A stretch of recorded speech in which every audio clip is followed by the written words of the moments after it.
Hello everyone, this is Dr. Ilyas from the Department of Education, Hazara University, Sahara. What is critical literature review? This is one of the questions that often junior researchers and student researchers ask. So recently one of my colleagues also asked me to have a brief presentation on the concept of critical literature review. One of the most unsettling things that can happen to student researchers is when their supervisor tell them that their literature review is not critical and that they should come up with more critical literature review. Some of the supervisors would tell their students that their literature review is very descriptive and they are just presenting what one author says or another author says, but their own critical voice is not coming out in their literature review. And this is quite a kind of unsettling question, and sometimes junior researchers, student researchers find it difficult to respond to such comments or questions. So this particular presentation is aimed at kind of elaborating on the process of critical literature review.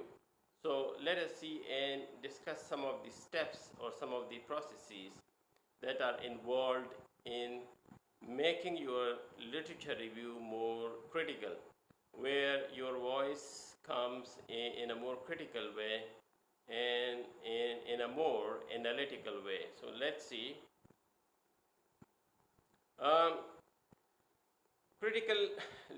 Generally, literature review begins with a broader topic or theme, and that broader topic or theme is basically the topic or the area in which you are conducting your research for your degree programs, and so that actually is the beginning of the literature review. So you have a broader topic that you have selected in a particular area in the field of your study, and the first thing generally is reflection.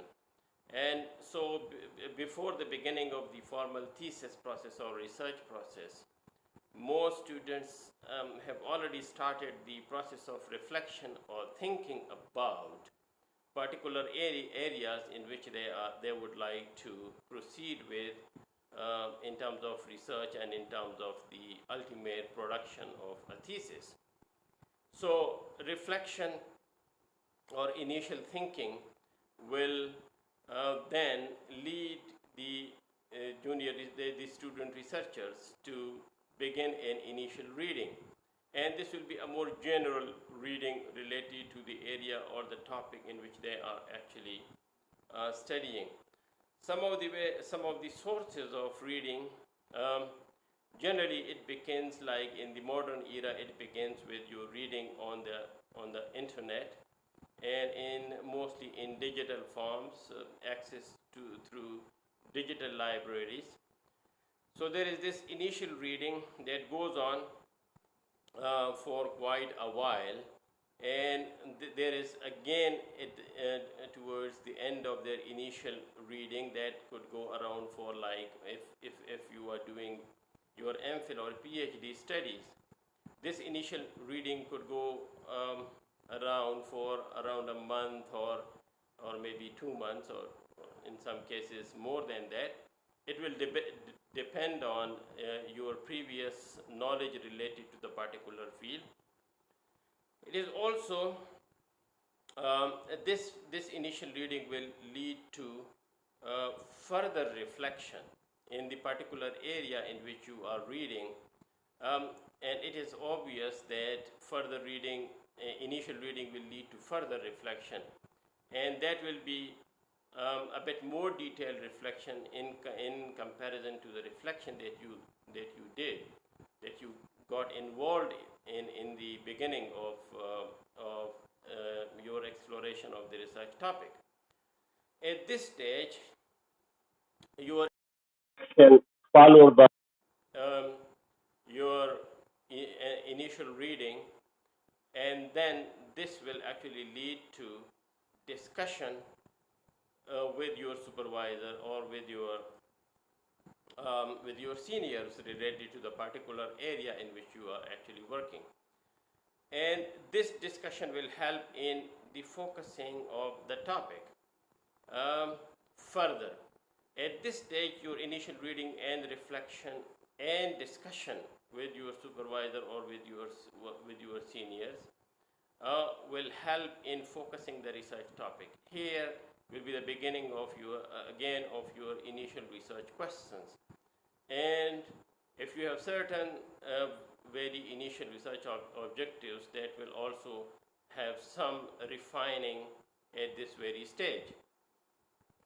This stage will further go on into further reading. So your research questions and objectives will help in focusing your research, and that will actually lead to further reading. At this very stage, you might have in somehow come up with some list of the authors or writings that you would like to read in further detail, and so there will be this further reading. This reading will keep on, and you will have to read and reread, because initial reading will give you a bit of like the surface knowledge related to the particular area. But if you want to consolidate your understanding of the particular field in which you are working, you will have to reread what you have initially read, and that reading will further lead to the exploration and discovery of other sources, such as books and journal articles and research papers in your particular area. At this stage, you will be able to identify some of the main themes in your particular area that you would like to further explore. Once again, here, the process of reflection and reading and reflection and the enhancement of your understanding and the focus will be actually a kind of continuous process. At this stage, again, it will be a good practice for you to once again discuss what you have read so far and what you have understood so far with your research supervisor or with seniors in your field. Here, this reflection and discussion will further focus the main themes, and again, there you will be at this stage you will be able to discover some of the main themes that are actually coming up in the area in which you are working, in which you are actually reading, and these will be within particular sources and across different sources that you are actually reading for your research topic. And similarly, there will be themes in the works of particular authors and across particular authors. These themes might come in, again, here you will be looking at the strengths and possible weaknesses in the particular arguments that are coming within certain sources and across sources. These weaknesses might be in terms of the arguments that these sources coming up with, and there could also be weaknesses and strengths in terms of the methods that particular research sources have actually used, or particular books or particular research articles, the methods that are evolving, that have been used in those particular sources of literature that you have consulted. So in terms of the critical review that we are discussing, at this stage you might be able to actually think about in terms of the possible strengths and weaknesses of the particular sources of research that you are now reading and reflecting about. Again, there will be convergences and divergences in terms of the different authors that you have identified and the different sources of literature review that you have identified. There will be certain themes that will be common across different sources, or there will be a kind of commonality of viewpoint related to particular topics or particular aspects of the topic that you are exploring, and there will be divergences, which will actually mean that different authors or different sources might have different takes related to the issue that you are actually exploring.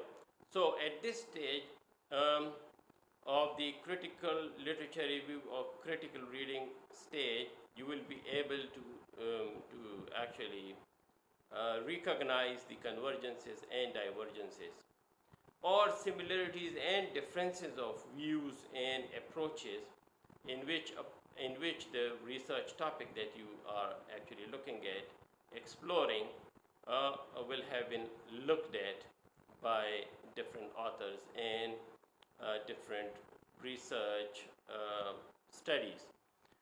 And then at this stage, you will also be able to actually recognize and actually to know what has been explored so far and what is it that you want to explore, or so what are the areas of saturation in the particular topic that you have been reading about, and what are gap areas.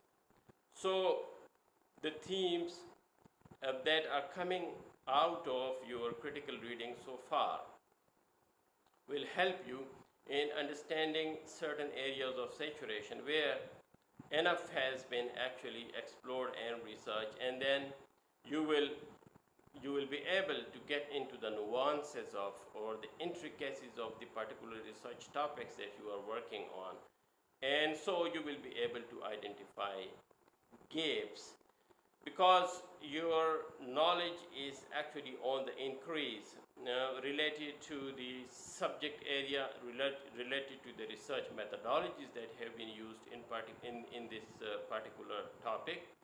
And so this will be the time when you should be able to identify gap areas that could actually give to further consolidation, confirmation of the gap areas. So once again, maybe this will be a stage where you might further discuss the gap areas that you have identified with your supervisor, who might be an expert in your area. In many cases, supervisors are not actually specialists in the research areas of the student, of the PhD or MPhil students. But still, because of their generally broader perspectives in terms of, especially methodologically, and also in terms of their experience, once again, that they might be able to help you in your consolidation or confirmation of the gap areas and research issues. So again, this will be this stage is the stage where your research issues, gaps, and research questions will further get consolidated. Here, this is something that at this stage you will be able to come up with a rationale for further exploration of the research topic that you want to explore in terms of theories and in terms of methodological considerations. So in some cases you might have discovered certain gaps, theoretical gaps, in the topic that you are actually working on or that you are actually intending to work on. In some cases, you might have discovered methodological gaps. So a particular research topic has been explored through one methodological designs, and you have actually identified that, for example, in terms of social sciences research, we could say some topics might have been explored through qualitative research designs, and so you can come up with a rationale of your study in terms of exploring that particular research topic on a broader level, in terms in using quantitative research designs or mixed method research designs. In some cases, you might have identified both gaps, both in terms of the theories or the concepts, and also in terms of the research designs or methodological considerations. So overall, what we see here basically is the ability to actually understand the process of critical literature review is a longer process. Generally, it doesn't begin that you just start reading and immediately you become a critical reviewer, or a writer, or a critical writer who can come up with criticism of the literature in your area. It's generally a longer process. In many cases, you will be able to do a critical literature review, or an example of your critical literature review, especially at the PhD level, might be your 10th draft of a particular chapter or a particular section in a chapter.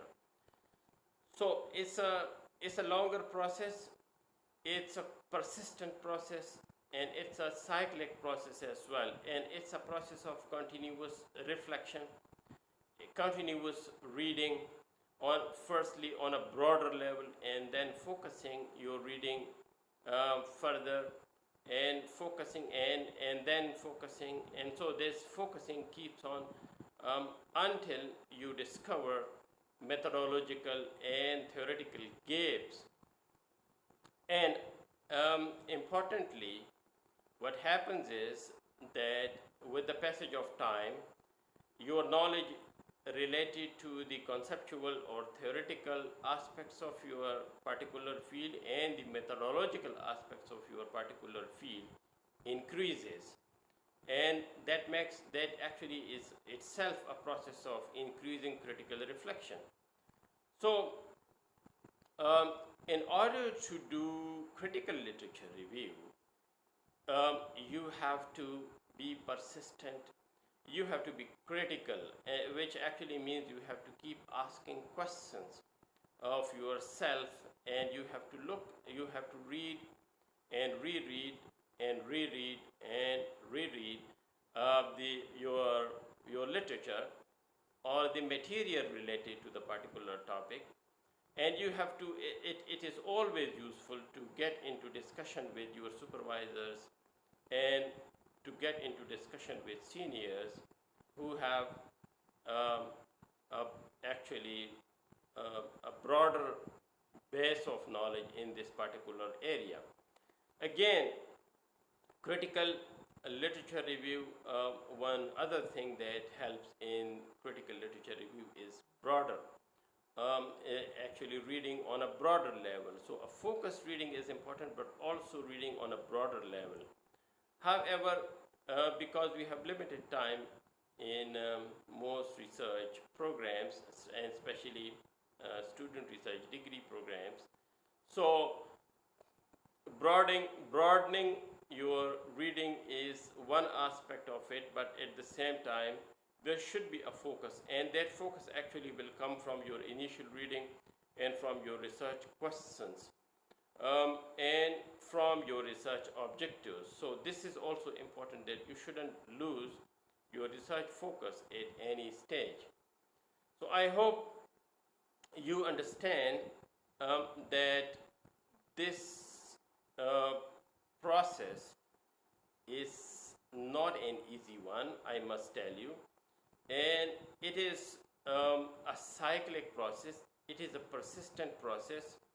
It is a process of continuous criticism in a kind of criticism in a positive sense, which actually means looking at both the weaknesses and strengths of what you read. But again, remember that you will be able to actually recognize the strengths and weaknesses of particular research articles or books in your area only towards the very end of your literature review, when you have actually enough theoretical and methodological knowledge of the particular area. And so critical literature review will happen when you have I would say more than enough reading and rereading and persistent reading in your particular area.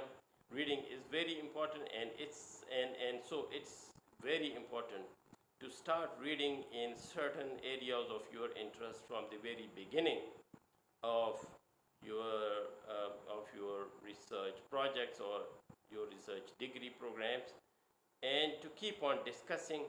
And also, the last thing that I would like to share with you is one very important way in which you can actually develop your literature review on a critical level. To take your literature review to a critical level is actually to share your views and your writings and your review with your colleagues and with your teachers and supervisors, and to don't shy away actually from discussing whatever you have been reading and whatever you have been writing.